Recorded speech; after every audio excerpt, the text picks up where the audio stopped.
Takipod. Hello, good afternoon, good morning. So today is August 21, 2025, 11 a.m. So may job tayo today. So we are now preparing for showing. So ito siya guys. Malinis siya. Yan, walang dumi.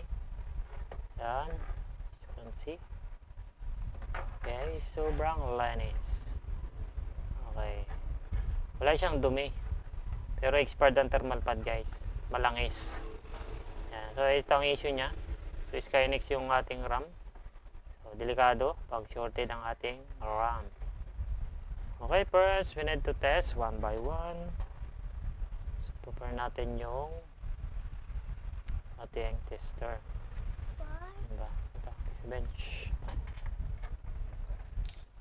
So one by one. Hindi pala kita. Saan siya kita?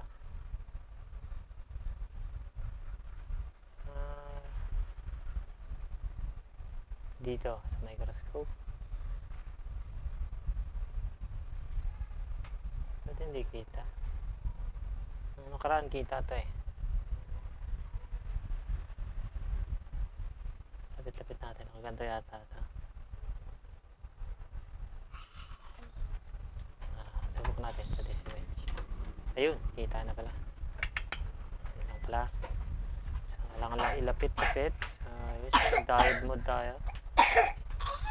So, we need to one by one. So, ang ating 6 pin, 12 volts. So, we have a good reading as you can see. So, 3.3 to 0.500. Oops, ang 12 volts PCI natin ay may reading tayong 1.1. So, ibig sabihin may problema ang ating. So, putok itong ating coil. Putok ko. As you can see. So, ibig sabihin yung kabila, may reading naman goods, pero yung kabila, so bad reading. So, pero yung 12 volts, good naman, may reading tayo. So, yung ating 1.8 volts, 1 volts, 0.03. Ito yung ating 1.8. So, 5 volts, check natin ang 5 volts. So, we have a good reading on 5 volts. So, basa kasi ito, itong VRAM niya. Ayan o. Mapansin nyo naman, langis-langis. Ayan o. Ayan, maitim. Kaya siya pumutok ito. Possible shorted to. Check natin kung shorted ang VRAM. Sa likod natin testirin. So, hindi naman shorted yung VRAM niya. Yan. Pero, hindi shorted ang VRAM at ang 12 volts ay hindi shorted.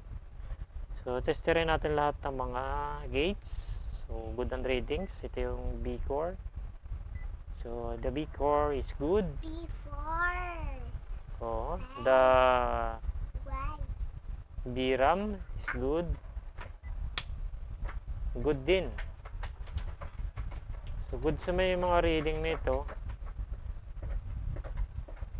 Ibig sabihin,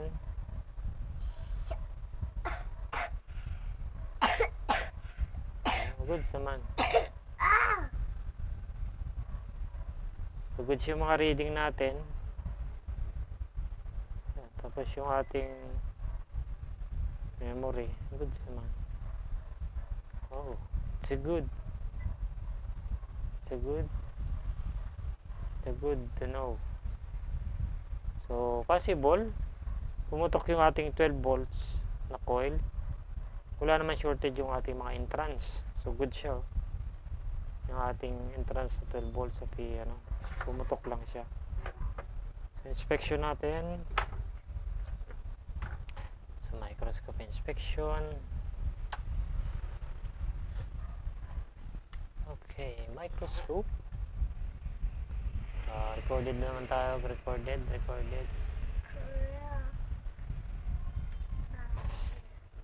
Okay. As you can see, malinis naman siya. Wala namang shorted siya, no? Walang liquid damage. So, hindi ko lang alam kung nilinis to ng may-ari. Kasi malinis eh. Pero yung thermal paano niya, ayun o, medyo ano lang dito, may something residue. So, this is a Skynex. Yan, mga delikadong ano, memory. So, ano to, may residue na yung ano, expired na yung thermal pad. Saan yung ano to? Sa loob? Tingnan. Tingnan ang mga thermal pad. Ito lang? So expired na yung ano niya guys.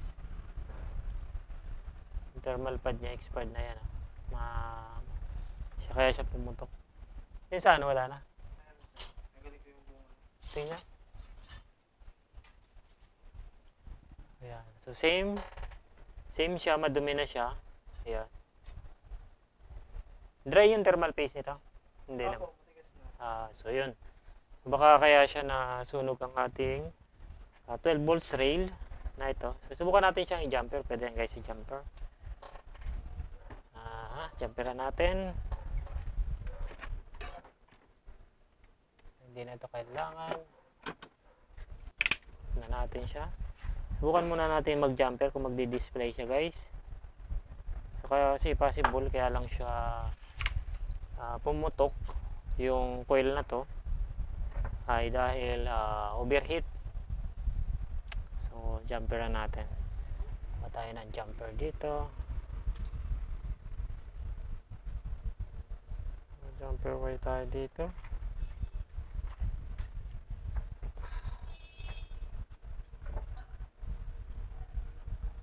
So kailangan ng microscope pag ano eh.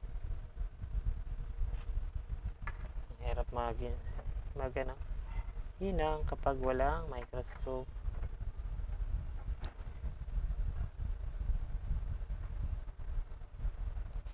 Kita ba?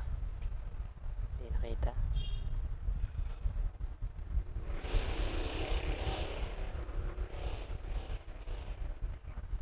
Yan. So maliit lang naman yung jumper. Tingnan natin kung puputok. Okay. So nasa ng shorted. Natin.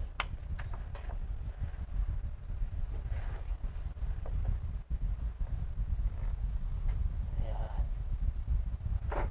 Si putok to eh. Try natin lagyan ng display. Subok lang.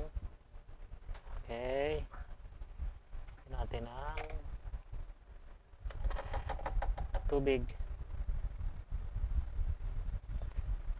Natin kung puputok, power on. Hindi naman siya pumutok.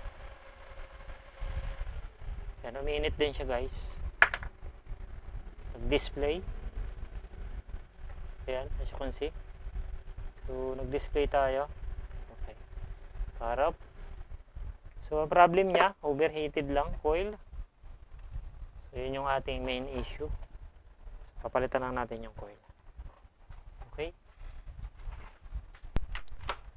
Kuha tayo ng brand new na coil. So may brand new tayo dito. Better than brand new. So swerte. Hindi pumutok yung ano niya. Yung memory. Napakaswerte nito. Kasi sa ganito guys, lagi ko nakikita. Pag pumutok yung 12 volts na to, ay yari ang memory. So kuha tayo dito ng branded na coil. Yun. Better than brand new. Walang kasing value. Okay, kunin natin siya, same value. So, wala tayong mabibilhan nito guys online. Kaya better than brand new. Okay.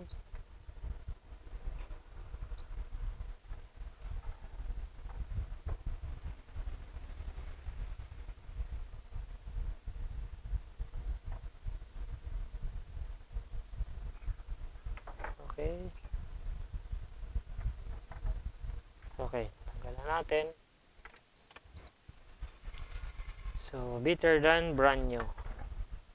You cannot buy online. So, walang schematic ito guys eh. Wala siyang schematic. So, from Galaxy board din siya. So, wala tayong schematic. Kaya, no choice. Kundi, Kumuha tayo ng donor. Donor better than Branyo.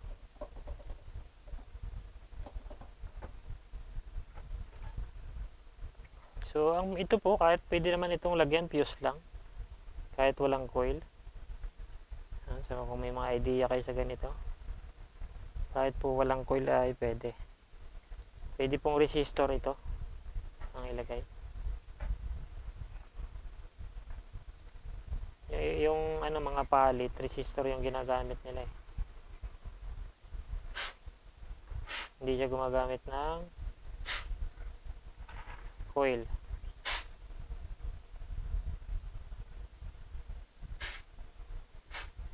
Ako malikot na bata ko. Yan. Huwag pong malikot. So, it's done. Hello. So, ito yung ating na-replace. 1 PC coil. Hello. So, titestingin pa ba natin yan? Kailangan ng washing. Okay. Ayusin natin. Pagandahin natin siya. Better than brand new.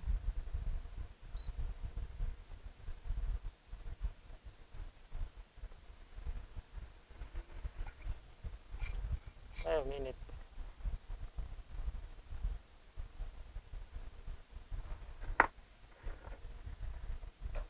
Why? Ayaw, minute.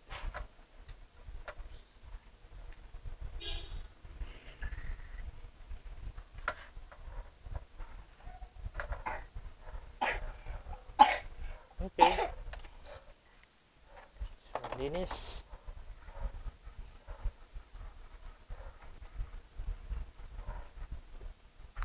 So, malinis siya. Malinis. Siguro ginawa dito ng may-ari. Baka ito nilinis tapos pinower on. Kasi malinis eh. So, sa bagay hindi na natin matatanong yung may-ari. Minsan kasi tinatanggi din naman ng user eh. Kung ginalaw nila o hindi. Kasi napakalinis yun ito. Wala siyang mga lupa-lupa eh. Sa itsura kasi mukhang ginalaw eh, nilinis. Alcohol ang pinanlinis. Hindi lang pinalitan ng thermal pad. Parang gano'n. So, power on natin siya guys para makita nyo kung success ba siya. Pero success na yan guys. Nakita nyo naman kanina eh. So, hindi tayo. So, makikita naman ninyo yan dyan. So, let's power on. Yan. So, you can see. Kung nag-black screen yan, may display yan. Meron. So, overheated issue lang ito guys. Pero swerte. Swerte din nasira yung VRAM. Kasi lahat ng nakita ko ng ganito ay sira ang VRAM dahil pumutok ang 12 volts. Malimit yan eh, sa kanto. Basta Skynex.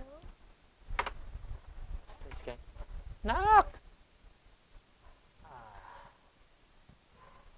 Inulo mo na naman. Ang ating mahiwagang. So yan guys, success na yung repair natin. Panoodin nyo na lang po ito sa video sa FB page. Meron po yan. Lagi po yan ganyan. So line number 3594. So this is a Galax 1660 6GB Hynix ang VRAM dual pan. So okay na yan guys, perfectly working yan. Maniwala kayo sa akin. Sa mga basic lang to eh. This is a easy job. Okay? So yan ang ating update. From video card repair, this is Jonathan. Bye for now. Bye! Gwapo ng daddy at strong at saka